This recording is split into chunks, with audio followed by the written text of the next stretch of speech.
agonia impiedosa, morte prolongada, espetáculo público, humilhação total. Estas 4 qualidades ou características eram o que os romanos mais valorizavam numa execução. E a crucificação reunia essas 4. Jesus Cristo morre crucificado. É isso que ele experimenta. Essa foi a morte de Jesus, preso numa cruz, uma cruz não muito alta, para que as pessoas pudessem passar e olhar e identificar o seu rosto. E ver o seu sofrimento. Não apenas identificar quem estava sendo crucificado, mas poder ver o sofrimento. E Jesus, então, morre, agonizando naquela cruz, por exposição, desidratação. Jesus morre por asfixia, por fadiga. Você já deve ter assistido A Paixão de Cristo, e talvez seja o filme com o retrato mais terrível sobre o que foi aquele momento de Jesus. Por que Jesus morreu, meus irmãos? Por que Jesus morre naquela cruz? Bem, provavelmente você que é cristão, discípulo de Jesus, tem uma rápida resposta. Mas eu quero te dar uma outra resposta. Jesus morreu para resolver problemas. Se você acompanha todo o relato, e nós lemos apenas alguns trechos, nós vamos ver que pessoas entendem que podem resolver problemas tirando a vida de outras pessoas. Isso não é só lá. Isso nós vemos hoje também. Nós vemos pessoas matando ou mandando matar pessoas que são testemunhas de alguma informação que ela não quer que seja compartilhada. Então, por segurança, pessoas que testemunham algum erro meu, eu mando matar. Pessoas matam para roubar, para tomar aquilo que é do outro. Pessoas matam por vingança. Jesus foi condenado à morte por autoridades constituídas pelo próprio Deus. Estudamos isso na semana passada. Pilatos, Herodes, esses homens, as autoridades judaicas, eram autoridades constituídas pelo próprio Senhor. E são elas que tiram a vida de Jesus, que autorizam a morte de Jesus. E por que elas fazem isso? Elas queriam resolver seus problemas. A liderança judaica tinha um problema seríssimo. Existia alguém agora pregando um evangelho da graça. Um Deus que era bondoso e gracioso. E eles tinham uma religião que defendia uma salvação, uma aceitação por Deus pelas obras, por aquilo que se fazia, por aquilo que se obedecia. Então nós precisamos nos livrar desse profeta. Então mandaram matar Jesus. Mas também era um problema da multidão. A multidão esperava um Messias, e esse Messias chega, mas quando eles entendem, quando essa multidão entende que esse Messias não é o que eles esperavam, alguém que os livraria do domínio romano político, então nós temos que nos livrar desse falso Messias. Então a multidão gritou: solta Barrabás, crucifica-o, Jesus Cristo. Mas também quem tinha problema era Pilatos e Herodes. Eles não tinham ali na mão deles uma marionete. Jesus não seguiu conforme a agenda deles. Ele não fez o que Herodes queria, ele não respondeu o que Pilatos queria, então não podemos ficar com esse que anda conforme os seus propósitos. Então, vamos matar esse homem. Queridos, pelo menos em 3 outras oportunidades tentaram matar Jesus. Você vai se lembrar na história. Ele tinha 2 anos. E Herodes, quando descobre que ele é um rei, manda que todas as crianças até 2 anos sejam eliminadas. Jesus não está ali. Jesus fugira para o Egito com seus pais por orientação divina. Mais ou menos com 30 anos de idade, Jesus entra na sinagoga, lê a Escritura Sagrada, diz que ali se cumpre na vida dele, fala para os religiosos judaicos que Deus ama os gentios, que Deus se importa com os gentios e que Deus vai salvar os gentios.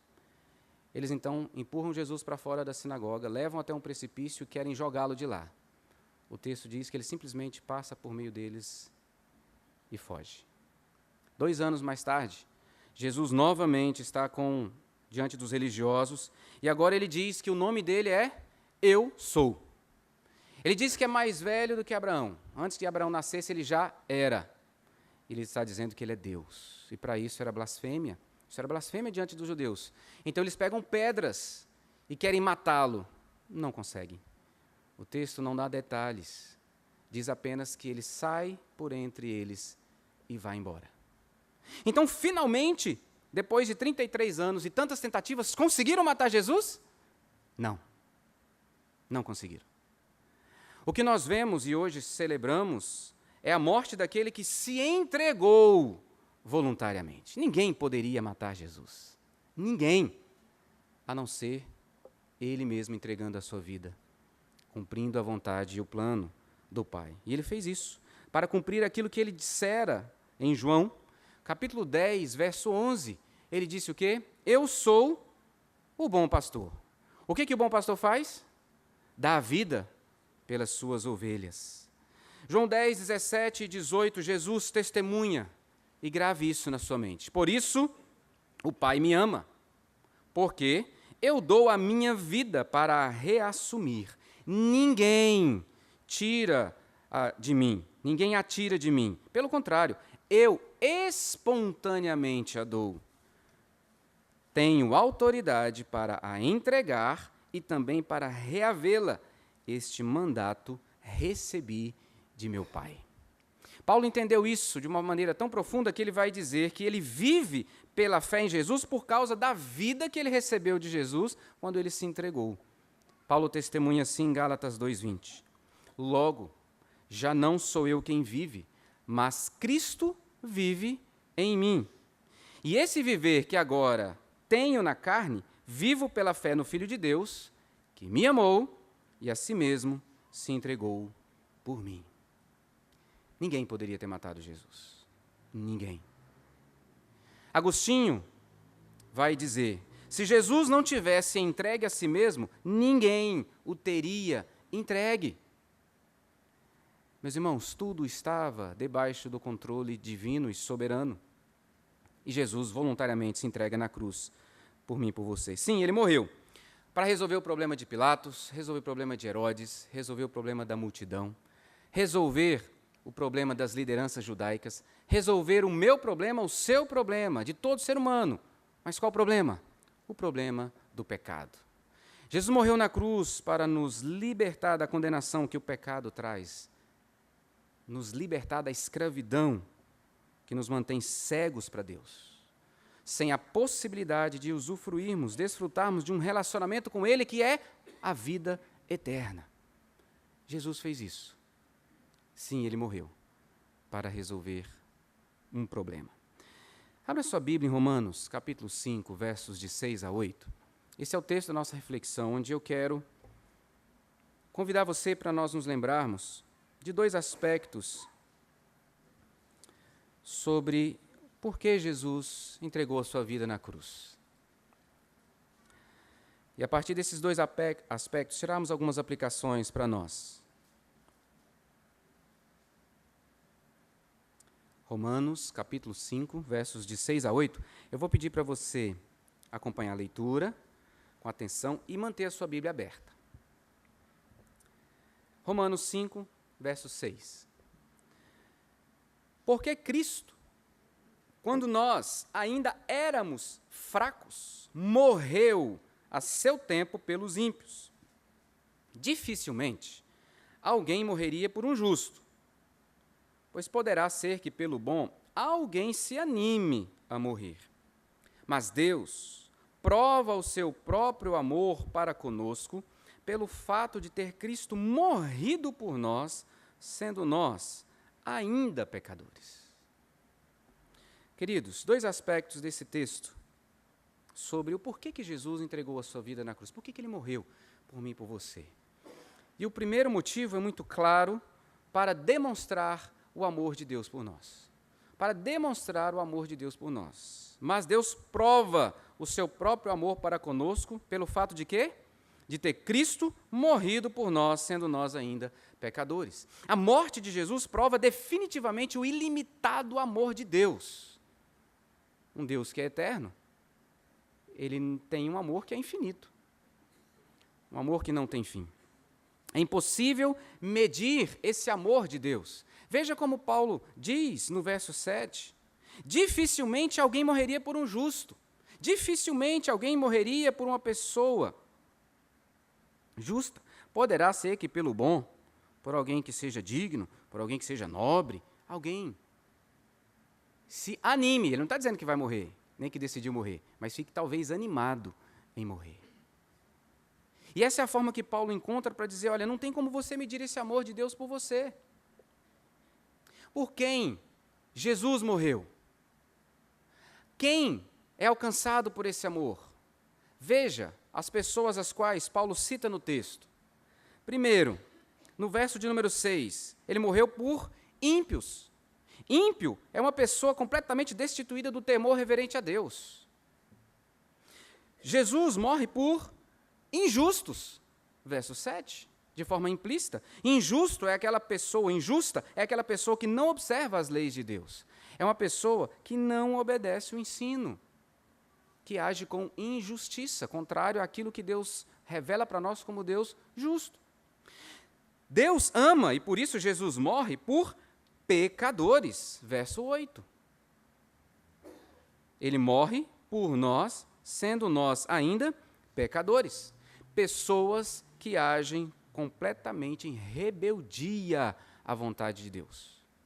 Age de forma deliberada, dedicada a andar em contrária à vontade do Senhor. E a gente lê mais um pouquinho. No verso de número, vou ler a partir do 9. Logo, muito mais agora, sendo justificados pelo sangue, seremos por ele salvos da ira. Porque se nós, quando, o quê? Inimigos. Jesus morre pelos inimigos de Deus. E quem são os inimigos? É uma pessoa que está em guerra contra outra.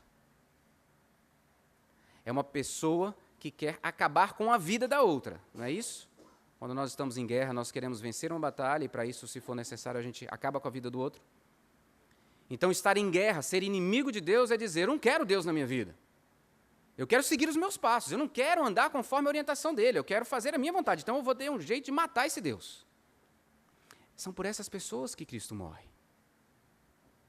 O amor de Deus é por essas pessoas. E a morte de Jesus, então, testemunha, demonstra claramente esse amor que é expresso na salvação, da condenação e concessão de uma vida eterna a essas pessoas, ímpios, injustos, inimigos, pecadores. Ao morrer na cruz, meus irmãos, o sacrifício de Jesus, e ele faz isso obedientemente, é cumprida a promessa de Deus de resgatar um povo para si, de resgatar esse homem ímpio da sua impiedade, esse homem injusto da sua injustiça, esse pecador da escravidão do pecado, esse inimigo se tornar agora amigo de Deus. O amor de Deus é manifesto ao libertar pessoas do jugo do pecado. Veja o verso de número 9. Logo, muito mais agora que ele morreu, nós somos justificados pelo seu sangue e seremos por ele salvos da ira. Eu quero dar uma palavra rápida sobre isso. Um esclarecimento sobre o que é essa ira de Deus. A ira de Deus não se trata de vingança de Deus. A ira de Deus não se trata de uma indignação. A ira de Deus é uma manifestação, uma resposta dele à infidelidade humana por causa do nosso agir injusto. Isso é importante que fique claro para nós. É a nossa atitude de ímpio, de injusto, de pecador, de inimigo, que faz com que Deus haja com justiça. E por isso ele manifesta a sua ira. O homem peca porque é pecador. Deus é santo, não pode com pecado. Quando Deus diz para o homem que se ele pecasse, morreria, ele está sendo justo e essa justiça precisa ser cumprida. Por isso que, quando nós pecamos, essa justiça que exige cumprimento, traz sobre nós a ira de Deus. E como é que isso é resolvido? O verso 9 diz: a morte de Jesus nos salva dessa ira. Glória a Deus. Glória a Deus. A justiça divina nos alcança. Capítulo 5, olha o verso 1. Justificado, pois, mediante a fé, temos paz com Deus por meio de nosso Senhor Jesus Cristo. Não há mais guerra. Fomos salvos da ira. Meus irmãos, pense comigo. Se você conseguisse mensurar o tamanho desse amor de Deus, como responder a esse amor? Se você crê em Jesus como seu Senhor e Salvador, você é alvo desse amor. Então você não é mais ímpio, você não é mais inimigo, você não é mais injusto, ainda que quando você peque, quando você peca, muitas vezes é com injustiça. Você não é mais escravo do pecado. Você ainda peca, mas você não é mais escravo, nem está condenado por causa do pecado. Esse amor de Deus, que é mostrado por Cristo aqui na sua morte, levar todo o sofrimento, e a paixão tem esse nome porque é o sofrimento de Cristo na cruz. Ao olharmos para esse amor, meus irmãos, nós queremos amá-lo de todas as nossas forças, de todo o nosso entendimento, de todo o nosso ser, com tudo o que somos, com tudo o que fazemos, com tudo o que pensamos.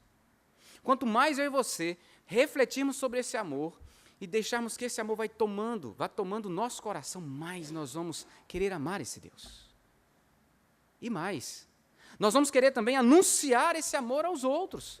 Pessoas que estão em busca de amor no dinheiro, nas drogas, na homossexualidade, no que você pensar, precisam ouvir que o verdadeiro amor vem daquele que enviou o seu filho para morrer na cruz, em nosso lugar. E esse é o primeiro motivo que eu quero que você reflita nessa noite sobre por que Cristo morreu por você, para demonstrar o quanto Deus te ama. O quanto Ele te ama. Você era inimigo, você não queria saber dele, estava em guerra, e Ele te amando. E enviou o seu filho para morrer na cruz. Os braços de Jesus estendidos na cruz é para nos abrigar, nos abraçar e dizer: o Pai te ama, eu te amo, o Espírito te ama. Meus irmãos, esse amor é incondicional. O que você fez por merecer? Esse amor é sacrificial, é Jesus que morre no seu lugar. E Ele é substitutivo. A morte que era sua, agora é a morte de Jesus. O que fazer diante de tamanho amor? Amar. Amar a Deus, acima de todas as coisas. O segundo motivo pelo qual Jesus Cristo morre, que eu quero que você reflita nessa noite a partir desse texto, é que Jesus morre para dar significado ao sofrimento. Jesus morre na cruz para demonstrar o amor do Pai por mim, por você, pelo seu povo escolhido. E Jesus morre para dar significado ao sofrimento. O sofrimento não é sem propósito. A morte de Jesus dá significado ao sofrimento dele, ao meu e ao seu sofrimento. E eu quero que você acompanhe, por favor. Paulo sabe que ele sabe que a morte de Jesus é repleta de sofrimento. Ele é consciente disso. A morte envolve sofrimento. E a morte de Jesus está repleta de sofrimento físico, torturas que ele sofreu, coroa de espinhos, cravo nas mãos e nos pés, chibatada nas costas. Mas emocional, abandono dos seus amigos, traição de Judas, dor profunda na alma ao levar sobre si todos os pecados do ser humano. Dor espiritual, abandono do próprio Pai. Deus meu, por que me desamparaste? Todo esse sofrimento não é sem significado. Todo esse sofrimento é para nos justificar, nos reconciliar, nos salvar da ira. Está aí no texto. Nós somos justificados, somos reconciliados, somos salvos da ira de Deus. Então, todo o sofrimento de Jesus tinha um propósito: transformar a minha e a sua vida, Léo. Nos dá salvação. E isso nos ensina que todo o sofrimento meu e seu não é sem propósito, não é sem significado. Porque unidos a Cristo, sofremos com Ele. Vivemos com Ele, seremos glorificados nele. Glória a Deus. Então veja, Paulo diz que nós fomos justificados. Logo, muito mais agora sendo justificados. De forma breve e objetiva, o que significa ser justificado? É ser absolvido da condenação e punição por causa do pecado. Como que Deus faz isso? A justiça de Jesus, que cumpriu fielmente toda a lei, é colocada naquele que é pecador que Deus resolveu salvar. Então, quando Deus olha para esse pecador agora, vê a justiça de Deus. Então, ele é aceito por Deus. A pessoa se torna aceitável diante de Deus, porque agora ele recebeu a justiça de Jesus, porque ele entregou a sua vida recebendo Jesus como seu Salvador. No verso 10, porque se nós, quando inimigos, fomos reconciliados com Deus mediante a morte do seu Filho, muito mais, estando já reconciliados, seremos salvos pela sua vida. Paulo está afirmando categoricamente, nós fomos reconciliados na morte de Jesus. Nós quem? Todos os que creem em Jesus Cristo, como seu Senhor e Salvador. E reconciliação é a mudança do estado da nossa situação diante de Deus. Estamos reconciliados com Deus. É a mudança do nosso relacionamento com Deus. Agora estamos reconciliados. Nós saímos do estágio de inimizade para o de amigo. Isso está no verso 1. Justificados, pois mediante a fé temos paz com Deus, por meio de nosso Senhor Jesus Cristo. E aqui no verso 10. Não há mais aquela atitude de hostilidade minha para com Deus. Eu não estou mais em guerra. Eu fui reconciliado. E Paulo diz que nós somos salvos da ira. Ser salvo da ira é estar livre da punição eterna de um Deus justo, santo e poderoso. Todos aqueles que não creem em Jesus como seu Senhor e Salvador, que não entregaram a vida a Cristo, estão condenados ao inferno. E recentemente eu ouvi de um pastor uma definição de inferno que eu achei muito interessante. Inferno é estar eternamente na presença de Deus. Inferno é estar eternamente na presença de Deus, mas debaixo da ira desse Deus. Porque esse Deus é eterno e não tem como fugir se esconder dele. Então, quem for para o inferno estará eternamente na presença de Deus, mas sob a ira, recebendo a justa ira de Deus. O redimido, aquele que vai para o céu, é estar eternamente na presença de Deus, mas debaixo do amor de Deus por causa da mediação de Jesus Cristo. Por causa do Evangelho, porque ele abraçou a graça de Deus. Queridos, quando uma pessoa entrega a vida a Jesus pela fé, verso de número 2, por intermédio de quem obtivemos igualmente acesso pela fé a esta graça na qual estamos firmes e gloriamo-nos na esperança da glória de Deus. Quando alguém entrega a vida a Jesus pela fé, confiando nele, recebe da sua vida, está unido a ele. Paulo diz que nessa hora nós estamos unidos a Cristo. Isso é o que significa a expressão estar em Cristo. Muda um pouquinho aí, se você está com a sua Bíblia impressa, uma folha. Capítulo 6, olha o que diz o verso 4. Fomos, pois, sepultados com ele na morte pelo batismo, para que, como Cristo foi ressuscitado dentre os mortos pela glória do Pai, assim também andemos nós em novidade de vida. Olha o verso 8. Ora, se já morremos com Cristo, cremos que também com ele viveremos. Então, ao crer em Jesus, morremos com ele. E passamos a viver com ele. Paulo, capítulo 8, verso 17, diz que, por estarmos unidos a Jesus, participarmos da sua morte, participarmos da sua vida, também participamos dos seus sofrimentos. Capítulo 8, verso 17. Ora, se somos filhos, somos também herdeiros, herdeiros de Deus, e co-herdeiros com Cristo. Se com ele sofremos, que diz o final do verso, também com ele seremos glorificados. Sofremos com ele, sofremos os sofrimentos dele, mas seremos glorificados com ele. Queridos, ao morrer na cruz, Jesus revela o Deus que sofre conosco. Se sofremos o sofrimento dele e ele sofre conosco, ele tem poder para nos ensinar a lidar com o sofrimento. E nos ensina que o nosso sofrimento não é sem propósito. Se o sofrimento de Jesus foi para nos reconciliar, nos justificar, nos salvar da ira, nos libertar da escravidão do pecado, o meu e o seu sofrimento nessa vida, enquanto aguardamos a volta para sermos glorificados, tem propósito. Quantos estão sofrendo porque estão pregando o Evangelho? Sendo torturados, muitos morrendo, dando a sua vida porque estão pregando o Evangelho. Quantos estão sofrendo porque querem serem fiéis e íntegros à verdade do Evangelho em seu local de trabalho?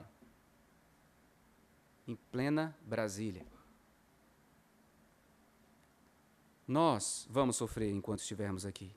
Como a morte de Jesus cumpriu o objetivo eterno e gracioso de nos justificar, de nos salvar da ira de Deus, de nos reconciliar com Ele, nosso sofrimento sempre terá um motivo. E nós precisamos buscar no Senhor todo o conforto, todo o consolo, todo o significado, meus irmãos. Porque a morte de Jesus, ela nos introduz num mundo diferente, é o mundo da graça agora. Não é mais o mundo das obras, não é mais aquilo que você faz para ser aceito, é aquilo que Jesus fez para você ser aceito. E esse mundo da graça, ele nos abraça, nos acolhe, mesmo diante das dificuldades, do sofrimento, a graça está presente, nos sustentando porque ela tem um propósito. Talvez o maior dos seus sofrimentos seja o sofrimento da alma, que diz respeito ao nosso relacionamento com Deus e o relacionamento com o outro, a partir daquilo que Deus criou para ser. E isso é resgatado pela morte de Jesus. Esses são os dois motivos que eu convido você para refletir nessa noite. A morte de Jesus, ele se entrega voluntariamente para demonstrar o amor do Pai por nós, seu povo, e para dar significado ao sofrimento. O sofrimento não é sem significado. Esse é um dia que nós sofremos. Se você tirou algum tempo para se dedicar, e como nós lemos aqui o texto de como foi esse período de Jesus, as últimas horas de Jesus, e como ele sofreu por mim e por você, então você sofreu o sofrimento de Cristo. O estar unido a Ele nos leva. Por isso que é tão difícil a gente lidar com isso. É um conflito para nós, o culto da paixão. Porque nós já sabemos o final. Nós já sabemos que domingo nós estaremos aqui às 6 da manhã para declarar em alto e bom som e com muita alegria, Ele ressuscitou. Glória a Deus. Mas hoje a gente está aqui pensando sobre o sofrimento que Ele levou, que era o meu e o seu. Por causa de uma dívida impagável que eu e você tínhamos, que era o pecado. Não tinha como pagar essa dívida. E ele pagou de uma vez por todas. Paulo, aqui no capítulo 6, no verso 23, ele vai dizer o seguinte: porque o salário do pecado é a morte, mas o dom gratuito de Deus é a vida eterna em Cristo Jesus. É unido em Jesus que eu tenho vida eterna. Então, se o salário do pecado é a morte, como pagar? É uma dívida impagável, a não ser morrendo. Então, se eu morro, não paguei a dívida. Paguei, mas não posso desfrutar de uma dívida paga, a não ser que Jesus tenha pago por mim. E aí fica a pergunta, meus irmãos, como nós vamos responder a esse maravilhoso amor? Como que a gente vai lidar com o sofrimento? A Páscoa, portanto, lá no Antigo Testamento, que simbolizava o fim da escravidão e depois do exílio, a restauração do povo, agora tem um novo sentido para mim e para você. Significa o fim do exílio, da escravidão do pecado e a volta para a casa do Pai. Estamos reconciliados com Ele. Podemos desfrutar do seu grande amor. O amor de Deus nos constrange a amá-lo com tudo que temos e que somos. O amor de Deus nos impulsiona a proclamar ao mundo esse amor. Um mundo que cada vez mais desfruta de esfriamento amoroso. Pais para com os filhos, filhos para com os pais, as pessoas entre si. A morte de Jesus é que dá capacidade para mim e para você vivermos unidos nele, a morte dele. Morremos para nós, segundo aos Coríntios 5,15. E ele morreu por todos, para que os que vivem não vivam mais para si mesmos, mas para aquele que por eles morreu e ressuscitou. Unidos a Jesus Cristo, não vivemos mais para nós. Morremos para nós, vivemos para Ele. Unidos a Jesus Cristo, nós morremos para o mundo. Mas longe de mim gloriar-me, senão na cruz de nosso Senhor Jesus Cristo, pela qual o mundo está crucificado para mim e eu para o mundo. Gálatas 6:14. Ou ainda, Gálatas 1:4, o qual se entregou a si mesmo pelos nossos pecados, falando de Jesus, para nos desarraigar deste mundo perverso, segundo a vontade de nosso Deus e Pai. Morremos para o mundo, queridos. Unidos a Jesus, morremos para os valores desse mundo e buscamos os princípios do reino de Deus. Unido a Jesus Cristo, a morte de Jesus Cristo nos dá condições de morrermos para o pecado. 1 Pedro 2:24. Carregando Ele mesmo em seu corpo sobre o madeiro os nossos pecados, para que nós, mortos para os pecados, vivamos para a justiça, por suas chagas fostes sarados. Glória a Deus. Morremos para nós, morremos para o mundo e morremos para o pecado por causa da morte de Jesus Cristo. Essa morte que mostra o seu amor infinito, insondável, excelso, que nos constrange a amá-lo de tudo que somos, com tudo que somos, tudo que temos, e a proclamar ao mundo esse amor. Mas eu quero encerrar com uma palavra para você que está ouvindo essa mensagem, talvez aqui, talvez gravada, que ainda não conhece Jesus como Senhor e Salvador, que essa morte de Jesus ainda não faz sentido para você na sua vida. E então você está muito vivo para o pecado. Eu quero dizer para você que sem Cristo, o ser humano está seduzido, escravizado por um poder que não consegue se libertar, que é o do pecado. Não consegue. Somente Cristo pode te dar condições de vencer. E é unido a Ele que você tem condições. Provavelmente você se lembra, e isso é muito, nós lemos o texto, e é algo que é sempre muito vivo. Boneco de Barrabás ou de Judas são feitos e são alvo de chacota, de surra. E eu queria que você pensasse comigo para essa aplicação final sobre Barrabás. A crucificação era escolhida pelos romanos como execução, especialmente para aqueles que se levantavam contra o governo, o domínio romano. Especialmente para esses. Eles queriam que, de fato, eles experimentassem isso e isso fosse um testemunho para todos os outros que se levantassem contra Roma. Barrabás foi condenado à crucificação por causa da sedição, do amotinamento, por causa do homicídio que ele fez. E lá está ele preso. E o povo gritou: solta Barrabás, crucifica Jesus. Barrabás, que estava condenado à crucificação, é liberto. E eu queria que você se colocasse agora no lugar de Barrabás. Teria Barrabás se perguntado: quem assumiu o meu lugar na cruz? A cruz era para mim, e eu fui liberto. Quem assumiu? Será que Barrabás quis saber quem levou as chicotadas em seu lugar? Será que Barrabás quis saber quem levou a coroa de espinhos em seu lugar? Será que Barrabás quis saber quem carregou a cruz pela cidade? Será que Barrabás quis saber quem agonizou e morreu no seu lugar? Barrabás foi livre de tudo isso e testemunhou a liberdade que Deus concede em Cristo Jesus. Cristo Jesus assumiu o lugar de Barrabás, o meu e o seu lugar. Para todos aqueles que creem e confessam Jesus, isso é aplicado. E isso é graça.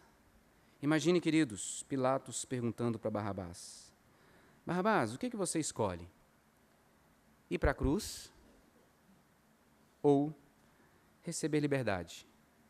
Porque Jesus assumiu o seu lugar. Qual a sua resposta? Feche seus olhos. Vamos orar.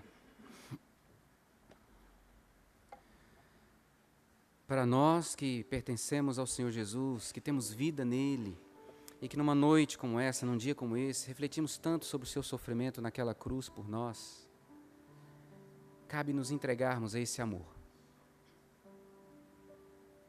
Desfrutá-lo intensamente e buscar vivê-lo com todo o nosso ser, com toda a nossa alma, com todo o nosso entendimento, com tudo aquilo que somos e temos. E em testemunha de adoração, a gente proclamar essa verdade. A gente falar desse amor por onde a gente for. Esse amor inundar tanto o nosso coração que a gente não tem outra coisa sobre o que falar. Como discípulos de Jesus Cristo, a gente entende que o nosso sofrimento não é sem propósito. Ele está muito acima de nós. Então, Deus está cuidando de nós. Jesus sabe o que é sofrer, meu irmão, minha irmã. Ele sofreu por nós. Ele sofreu as nossas dores. Ele sofreu indiferença como eu e você sofremos.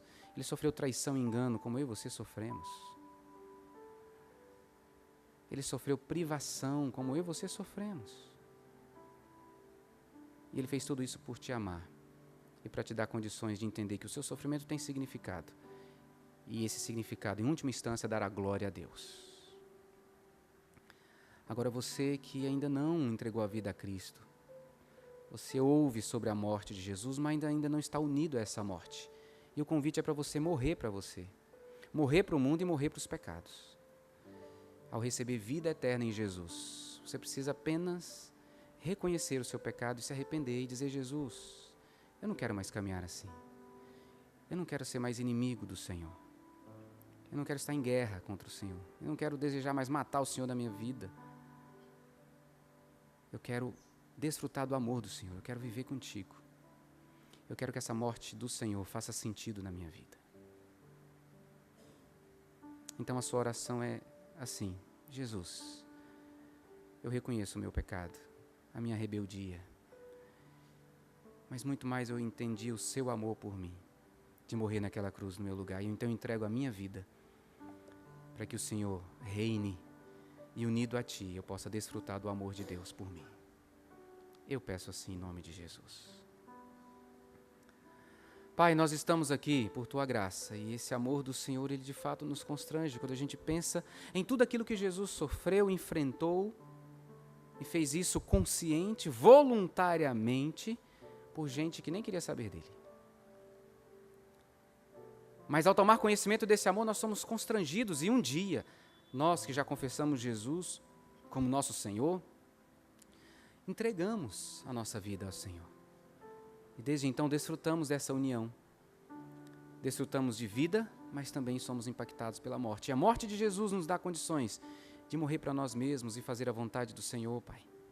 De morrer para o mundo e sermos controlados pelo Teu Espírito Santo, cumprindo os valores, vivendo os valores do Teu reino, não mais desse mundo. Morrer para o pecado. Não somos mais escravos e unidos a Jesus podemos vencer as tentações e não pecar contra o Senhor. Ah, Pai, nos leve daqui ainda reflexivos sobre isso, com a decisão de consagrarmos a nossa vida ao Senhor. Que o Senhor seja prioridade em nossas vidas. Que os nossos sonhos sejam os sonhos que o Teu Espírito Santo traz para nós, e não aqueles medíocres, mesquinhos, recheados dos valores desse mundo, presos à finitude dessa terra. Nós vivemos já a eternidade, Pai, então queremos pedir em nome de Jesus, ó Espírito Santo, dá-nos condições de vivermos aquilo que o Senhor preparou para nós, que é eterno, os valores do Teu reino. Amarmos como o Senhor nos ama, inclusive o nosso inimigo, como o Senhor fez. Perdoarmos como o Senhor nos perdoa, para que haja reconciliação uns com os outros. Morremos a Tua morte, Jesus, para vivermos a Tua vida. Nós Te pedimos assim, porque só o Senhor pode fazer isso. Em nome de Jesus. Amém.